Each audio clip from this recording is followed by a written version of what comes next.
West YouTube. This your boy Big Ray West. You tuned in to GFG TV. Yo, this is Tess-1, and you tuned in to GFG TV. So, we are sitting here with Tess-1. Welcome to GFG TV. We appreciate you coming on. Thank you for having me. What's up, world? Tell us just a little bit about your family history in music.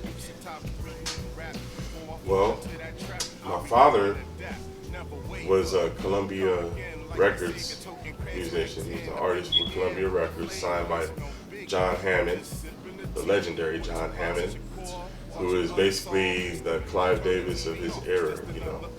And when he signed my father, he signed Bruce Springsteen and the E Street Band at the same time. So they were all at the same table, signing record contracts together. That'd be a cool picture. Yo, were you how old were you at that time? Man, I want to say I was like 5 or something. 5 years old. Yeah, maybe even younger than that. Do you have a memory of all the? Did life change? I have a memory. I have a memory of being in Jimi Hendrix studio, Electric Lady, late at night, like 2 o'clock in the morning. I remember they had the door open because like you can just walk in from the sidewalk and you're like boom right there, you know. And I kept running in and out and making noise and all that. I got in trouble that night. I remember that much. Sorry, Pops. That's crazy. Jimi Hendrix studio. You know, and again, you know, that's a memory that not a lot of people really contest. Say, especially at that young age, to be witnessing that type of thing. What other artists, did your dad work with or around? I mean, there's a lot of major artists on that label at the time. Do you remember any other artists that your dad would work with, or do you remember anybody else at that time? Like my mom said that Natalie Cole held me backstage, you know.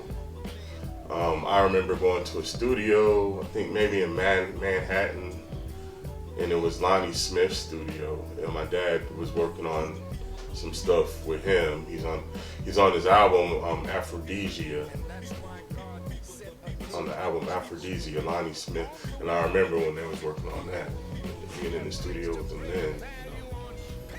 And then just like hanging around with my cousin Crystal, because she was the youngest and first lead of Mama I Wanna Sing, which had like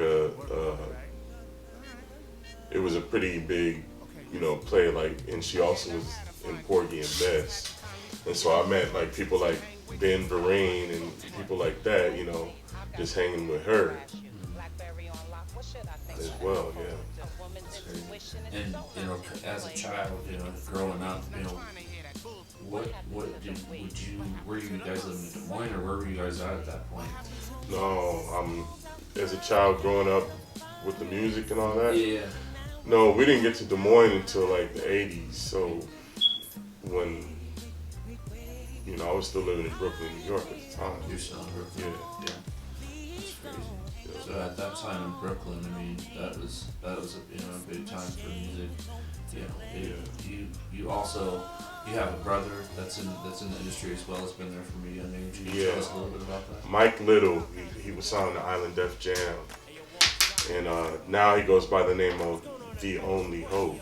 But when he was signed with Island Def Jam, he did a single with Neo called "Put It in a Letter," and it was it had its debut on 106 in Park. I was trying to remember the name of that show. Yeah.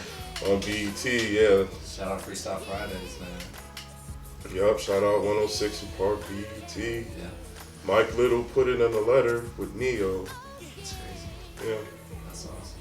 And your sister, you said she actually runs a record label? Yeah, her own record label is called Meta Music. But she's done things on BET. She had a theme song from one of her albums, and they used it as a theme song for a show on BET. I can't remember the name of the show. And she's also done things for like a movie soundtrack.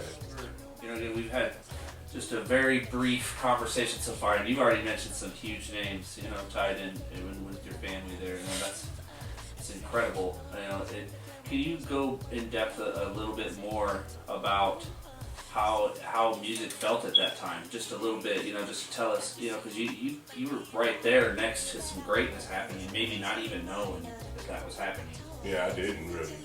I remember being in like the studio with like Lonnie Smith. My mom told me stories about Natalie Cole holding me backstage and stuff like that. You know. That's great. Yeah.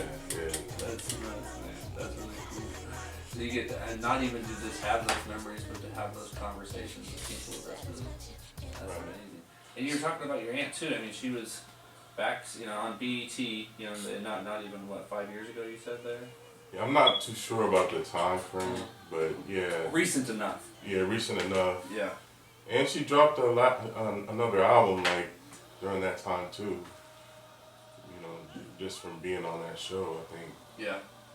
So my father, he's still dropping music. You know, my sister Yolanda has her own label called Meta Music, and she's worked with like T3, Slum Village. You know, that camp there in Michigan. She's worked with Strange Fruit Project, and you know she has a few albums of her own out there. Yolanda Johnson.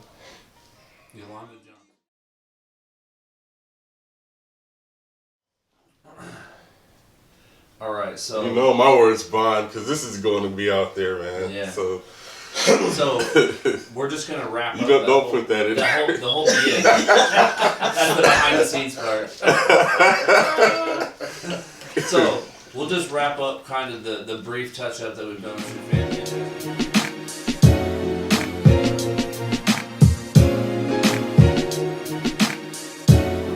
West YouTube, this your boy Big Ray West. You tuned in to GFG TV.